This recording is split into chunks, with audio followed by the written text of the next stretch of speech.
మీరు దేవాలయానికి వెళ్ళినప్పుడు భక్తితో వెళ్ళినా కూడా తెలియకుండా చేసే కొన్ని తప్పుల మీ పూజను పూర్తిగా వృధా చేస్తాయని తెలుసా?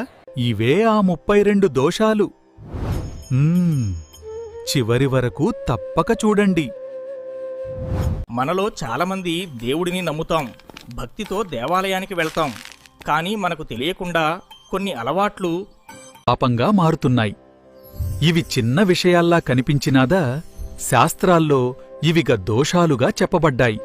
దేవాలయ గౌరవం తగ్గించే తప్పులు: చెప్పులతో లేదా వాహనంతో లోపలికి వెళ్లడం, గట్టిగా మాట్లాడడం, భక్తి లేకుండా చేసే తప్పులు, నమస్కారం చెయ్యకపోవడం, ఒక చేతితో నమస్కారం చేయడం, శక్తి ఉన్నా సరైన విధంగా పూజ చేయకపోవడం. భక్తి లోపిస్తే పూజ ఫలితం కూడా తగ్గుతుంది. దేవుడి ముందు అసభ్య ప్రవర్తన, అబద్ధం మాట్లాడటం, ఇతరులను నిందించడం, అశ్లీలంగా మాట్లాడటం.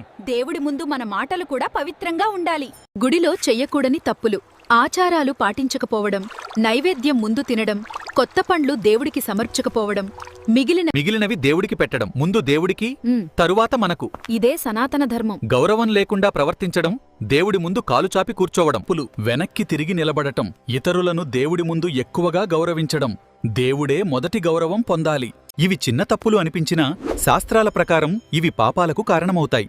భక్తి అంటే కేవలం వెళ్లడం కాదు, సరైన విధంగా ఆచరించడం. ఈ వీడియో మీకు ఉపయోగపడితే తప్పకుండా లైక్ చేయండి. ఇంకా ఇలాంటి ధార్మిక విషయాల కోసం సబ్స్క్రైబ్ చేయండి. ఈ వీడియోను మీ కుటుంబ సభ్యులతో షేర్ చేయండి.